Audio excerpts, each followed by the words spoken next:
Okay, first grade, so we are going to be talking about adding shadow to our self-portraits. So you're going to look in the mirror and you are going to see how shadow affects your face in dramatic lighting. You're going to have the spotlights up on top of the ceiling on, and the rest of the lights are going to be off, and you're going to get a bunch of dramatic shadow on your face. And that's what you're going to need to add into your self-portrait.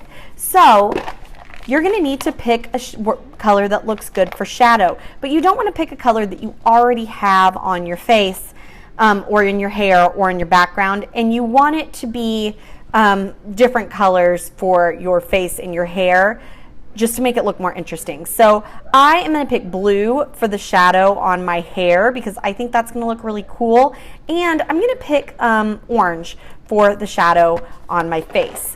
So I'm going to look in the mirror and I am going to look at all of the different places I have shadow. I have some shadow right here around my eyes because my brow bone comes forward. All right, I have shadow down my nose on the part that has no light hitting it because my light's coming from this direction. And I have some shadow on my face. Notice I'm doing tiny little lines, but I'm not doing them as close together as I did for my skin because I still want to see that skin color. So I'm just doing tiny little lines in places where I have shadow in just a little bit. So I've got some shadow right there, and I've got some shadow here. Now on the side that the light is hitting my face, I do not have quite as much shadow. So there's going to be one side of your face that has a lot of shadow and the other side is not going to have a lot. You also want to look under your chin because your face comes out above your chin, and you want to make sure that you are getting the shadow there too. And I've even got a little bit of shadow on my ear because that's not where the light's hitting me. Now that I've got it all on my face, then I'm going to do my hair, and it's the same thing. The light is hitting me on this side, so I've got more shadow in here. And again, I'm not trying to cover up the shadow that I did. I'm not trying to cover up the color that I did on my hair last time. I'm just trying to add shadow to it. Add some in my eyebrows and even some in my eyelashes.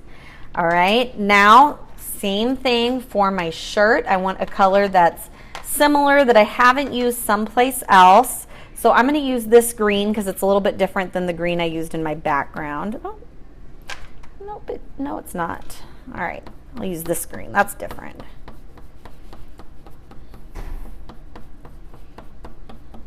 All right, now in my background, I can start adding different colors just to make it look more interesting. So like I might want to add some pink, tiny little lines into my green background just to make it just a little bit different.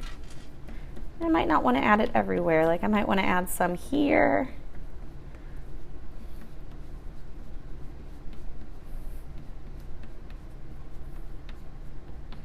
And then maybe skip and then add some up here too.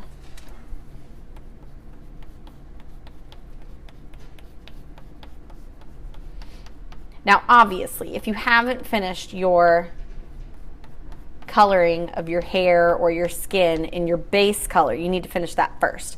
But once you've got that, then you can add in your colors for your shadow to make everything just look a little bit more Van Gogh-y and a little bit more interesting.